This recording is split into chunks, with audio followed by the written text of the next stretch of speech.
સર્વતંત્રમ શાંતમ વ્યોમાતીતમ નિરંજનમ નાદબિંદુ કલાતીતમ તસ્મે શ્રી ગુરુવે નમે. એટલે નાદ અને બિંદુનું કલાતીતમ છે. સર્વતંત્રમ શાંતમ વ્યોમાતીતમ નિરંજનમ નાદબિંદુ કલાતીતમ તસ્મે શ્રી ગુરુવે નમે.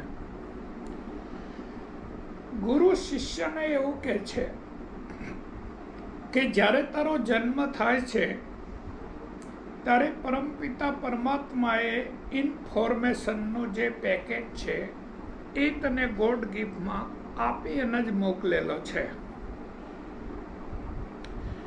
અહીંયા કોઈ પણ બાળક જન્મ લે એટલે એને પૃથ્વીની પ્લેટમાં આવીને કશું શીખવાનું છે નહીં, કારણ કે એ પોતાની આરએનએ અને ડીએનએની ડિસઇન્ફેક્શન ચેમ્બરમાંથી ગોડ ગિફ્ટ લઈ અને પછી આવે છે. તો જ્યારે તમે જન્મ લ્યો છો ત્યારે તમારી માતાના ગર્ભમાંથી તમારો જ્યારે જન્મ થાય છે ત્યારે સંપૂર્ણ ઇન્ફોર્મેશન સાથે જ આપણો જન્મ થાય છે. આપણે સમગ્રતાથી સમસ્ત બ્રહ્માંડની ઇન્ફોર્મેશન સાથે જ આપણો જન્મ થાય છે.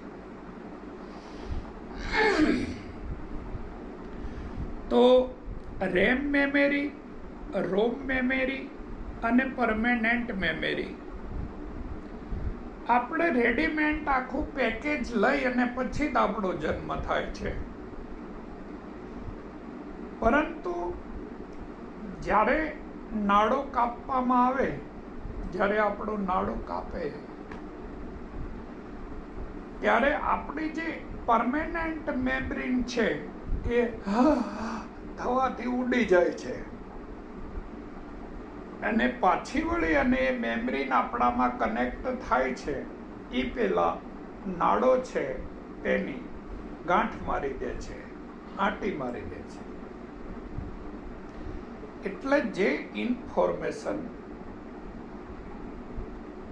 પરમેનન્ટ ઇન્ફોર્મેશનનું જે પેકેજ લઈ અને જે શિષ્ય નીચે આવી રહેલો હતો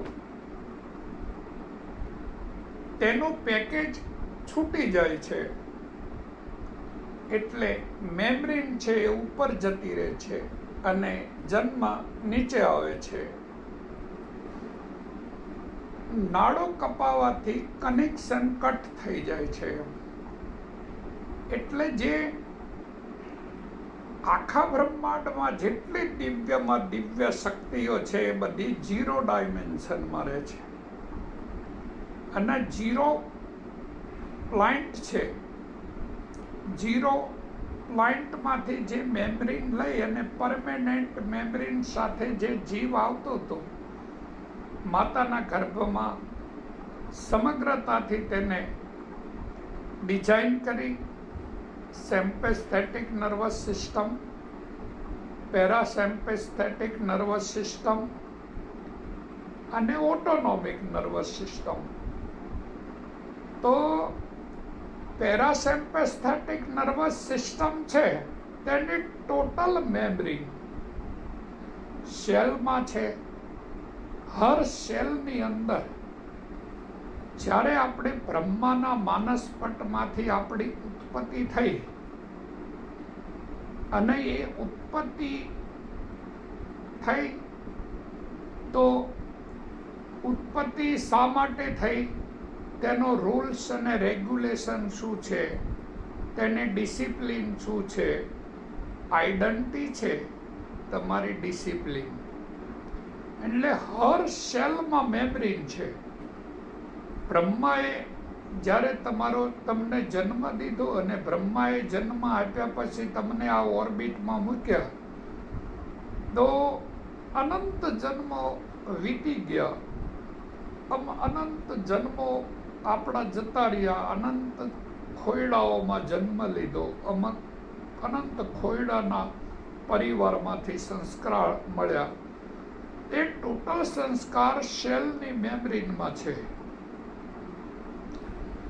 એવી જ રીતે પેરાસિમ્પેથેટિક નર્વસ સિસ્ટમ અને પેરાસિમ્પેથેટિક નર્વસ સિસ્ટમ એટલે કોશિકાઓ, અને હર કોશિકાની અંદર અરબો ખરબો મેમ્બ્રેન પડી છે, અને એ મેમ્બ્રેન છે એ બેંકમાં ધડાકો થયો, અને ધડાકામાંથી જ્યારે સૃષ્ટિનું સર્જન ચાલુ થાય છે એટલે વન ડાયમેન્શન છે ગૃહત્વ આકર્ષણ બળ.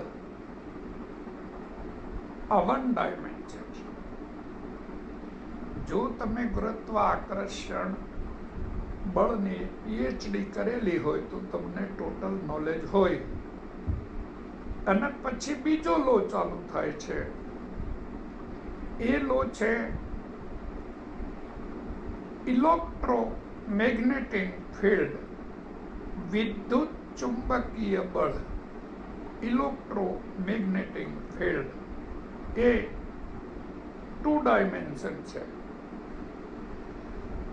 અને 3 ડાયમેન્શન છે જે હર પરમાણુની નાભીમાં રહેલી અનલિમિટેડ સંજોયેલી સંગઠન શક્તિ, વિસ્ફોટ, એનર્જી. એ 3 ડાયમેન્શન છે.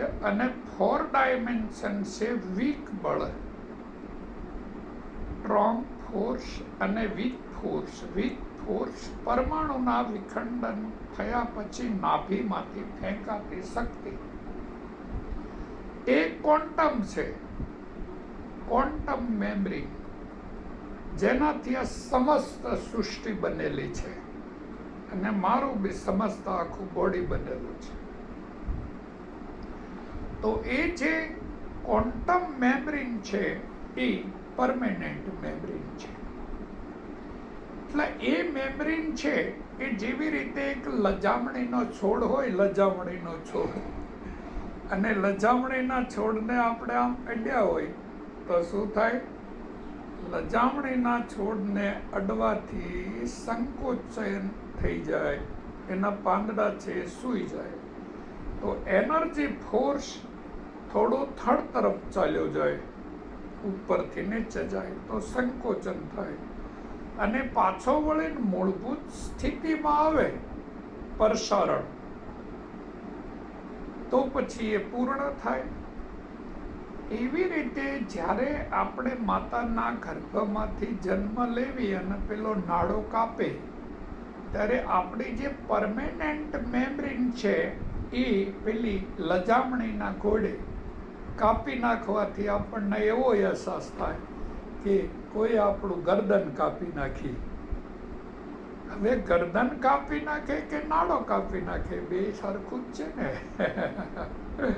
કોઈ આપણી ગરદન કાપી નાખે કે કોઈ આપણો નાડો કાપી નાખે તો સરખું જ છે ને. તો અરબો ખરબો જે ઇન્ફોર્મેશન લઈ અને જે જીવ નીચે આવ્યો પૃથ્વીની પ્લેટમાં, જેવી રીતે ગંગા સતી વાત કરે છે કે પિંડ રે બ્રહ્માંડથી પરશે ગુરુજી મારા, તેનો રે દેખાડું તમને દેશ. અને નરસિંહ મહેતા બી કહેતા હતા કે અખિલ બ્રહ્માંડમાં એક તો શ્રી હરિ છૂછવે રૂપ અનંત ભાષે. એટલે આખા ઈશ્વર અને ઈશ્વરનો જે કાર્યક્રમ છે, ઉત્પત્તિ, સ્થિતિ અને લય, તો એનો એકમાંથી અનંત થવું તેવો ભાવ છે. ભગવાન એકમાંથી અનંત થવું, અને પરમાણુનું બી એવું જ છે. પરમાણુની અંદર બી મેમ્બ્રેન છે એકમાંથી અનેક થવાની. તો એને કહેવાય મોર્ફોજેનેટિક ફિલ્ડ. મોર્ફોજેનેટિક ફિલ્ડની જે મેમ્બ્રેન છે એ એક સેલમાંથી અનંત સેલમાં વિકસિત થવું. એટલે એક સેલમાંથી કાન બને, એક સેલમાંથી આંખ બને, એક સેલમાંથી નાક બને, એક સેલમાંથી હોઠ બને, એક સેલમાંથી દાંત બને, એક સેલમાંથી જીભ બને, સેલમાંથી હાથ બને, એક સેલમાંથી પગ બને. તો આખું જે ફિઝિકલ ફાઉન્ડેશન છે એ આખા ફિઝિકલ ફાઉન્ડેશનના હર ઓર્ગોનની પોતાની મેમરી, એટલે તમારી આરએનએ અને ડીએનએની ડિસઇન્ફેક્શન ચેમ્બરમાંથી ગોડ ગિફ્ટ લઈને આવેલો છે. પૂર્ણમિદમ પૂર્ણમેવા વશિષ્યતે, જેવી રીતે પૂર્ણમાંથી પૂર્ણ લઈ અને પૂર્ણ સૃષ્ટિનું નિર્માણ કરેલું છે, અને પૂર્ણમાંથી પૂર્ણ કાઢી નાખો તોય પૂર્ણ જ રહે એમ. પણ તમારી અંદર જે 3 મેમરીન છે, રોમ મેમરી, રેમ મેમરી અને પરમેનન્ટ મેમરી, તો અરબો ખરબો મેમરીન પડી છે સેલમાં, અરબો ખરબો મેમરીન પડી છે કોશિકાઓમાં, અને અરબો ખરબો મેમરી તમે અંતરિક્ષમાંથી લઈને આવો છો એમ પૃથ્વીની પ્લેટમાં. પરમેનન્ટ મેમરી કે અહીંયા મારો જન્મ થાય તો મારું રૂલ્સ અને રેગ્યુલેશન શું છે એમ, મારે હું કોણ છું. રમણ મહર્ષિ એવું કહેતા હતા કે હું કોણ છું, કેમ આવ્યો છું, મારો રૂલ્સ અને રેગ્યુલેશન શું છે, મારે શું કરવાનું છે, ઈશ્વરે મને શા માટે જન્મ આપ્યો છે, અને જન્મ આપ્યો છે તો મારે શું કામ કરવાનું છે, મારા રૂલ્સ અને રેગ્યુલેશન